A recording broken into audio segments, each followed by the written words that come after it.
Olá e bem-vindos. Hoje a gente vai mergulhar num livro da Bíblia que é famoso assim por ser bem direto ao ponto, a Epístola de Tiago.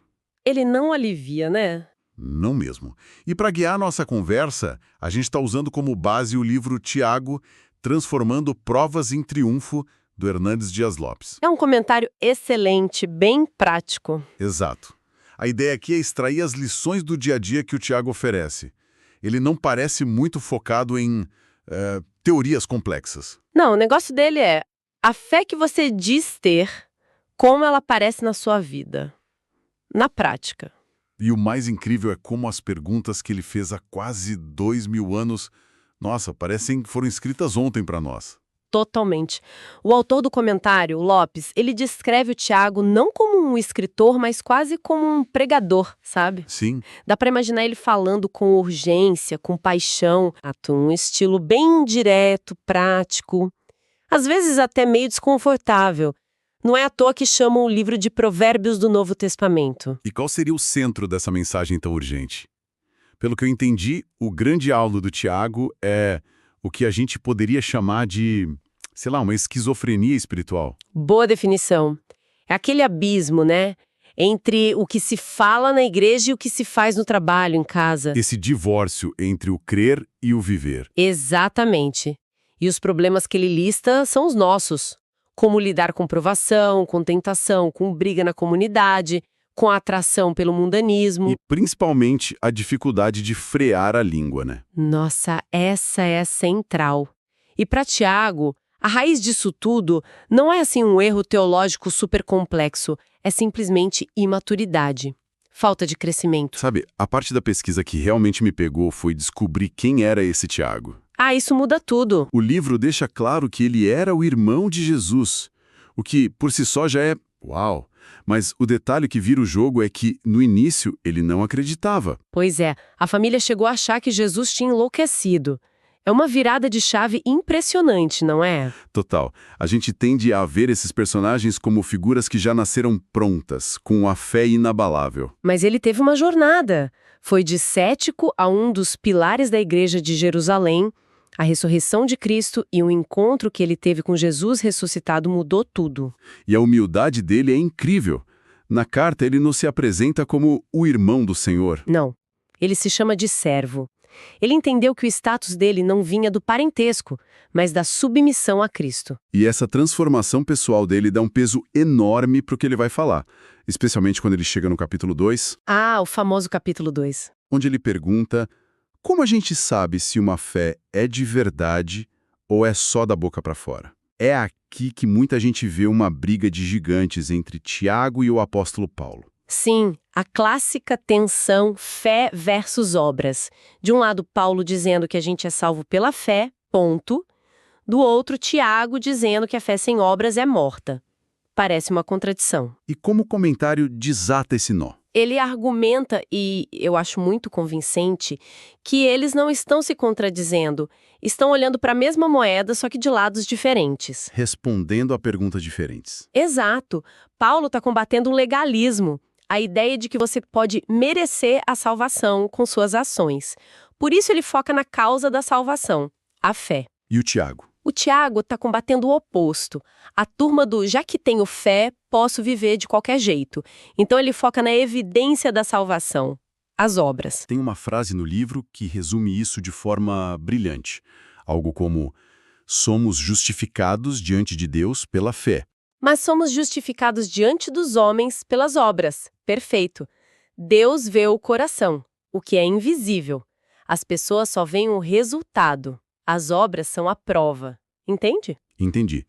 E ele descreve como essa fé morta. Primeiro, é uma fé só de concordar. Isso, uma fé puramente intelectual. Você concorda com todas as doutrinas, mas isso não te muda em nada. E segundo, é uma fé de palavras bonitas, mas sem ação. O exemplo que ele dá é um soco. Você vê um irmão com frio e fome. E a sua resposta é, vai com Deus, se aqueça, coma bem, mas sem dar um agasalho, sem dar um prato de comida. É uma piedade inútil. E é aqui que o argumento dele fica, para mim, assustador.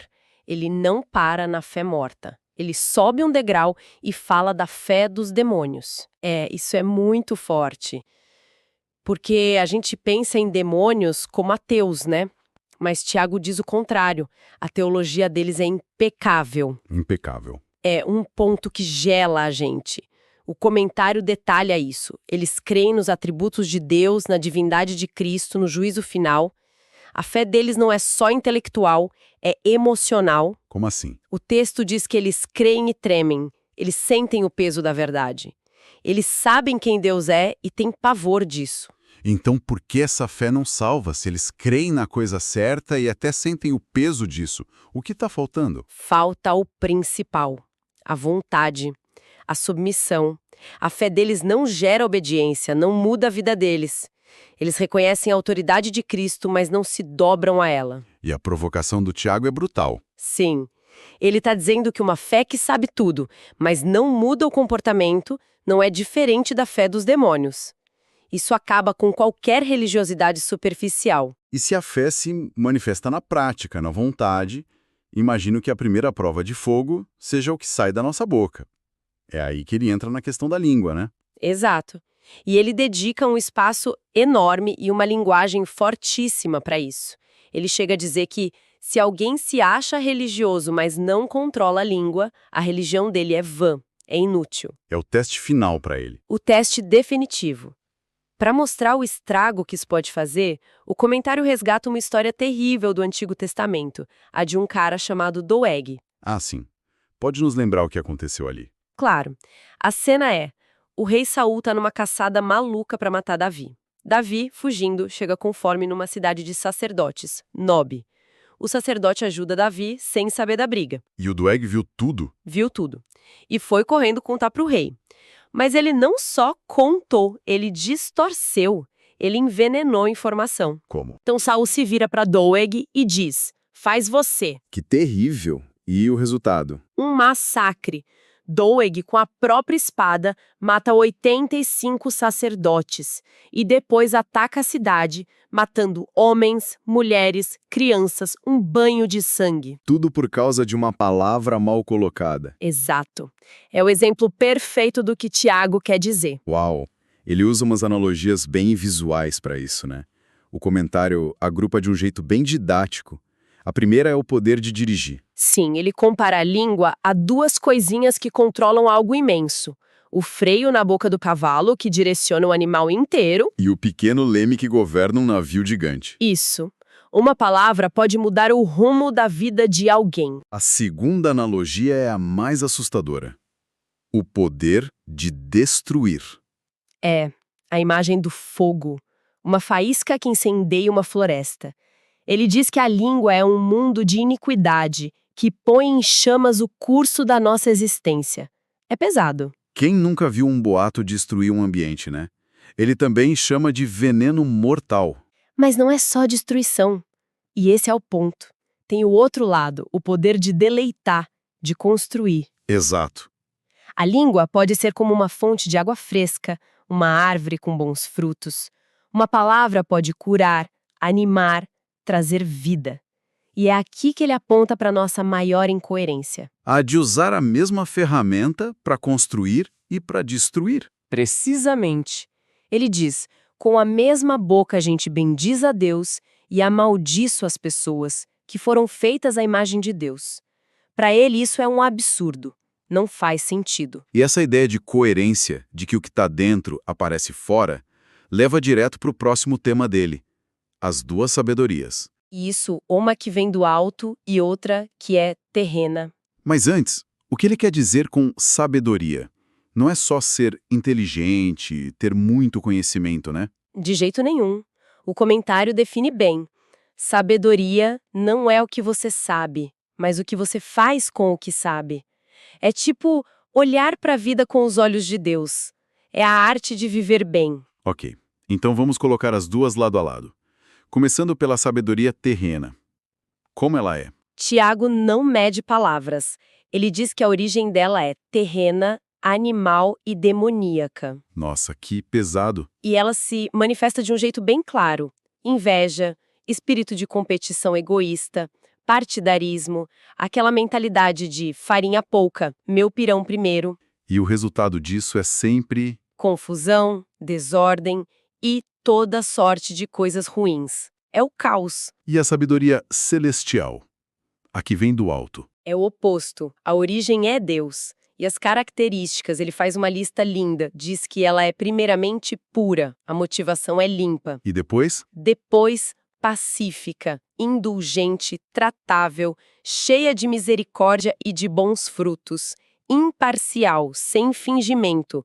É a descrição de um caráter que constrói pontes, não muros. E o resultado disso, em vez do caos, é o fruto de justiça. Uma vida íntegra, relacionamentos saudáveis. E o ponto-chave que Tiago sempre repete é que essa sabedoria se prova na prática, em como você vive, não só no que você sabe. Esse caos que ele descreve é o cenário perfeito para as provações que ele falou lá no começo. O que nos leva ao último ponto. Diante disso tudo, qual a resposta? Tiago foca em duas coisas: paciência e oração. Exato. A nossa tendência no sofrimento é murmurar, reclamar. Tiago diz o contrário: sejam pacientes. E o que ancora essa paciência é a certeza de que Cristo vai voltar. É ter uma perspectiva maior. E ele usa exemplos práticos, como sempre. O primeiro é o lavrador, acho genial. É ótimo, né?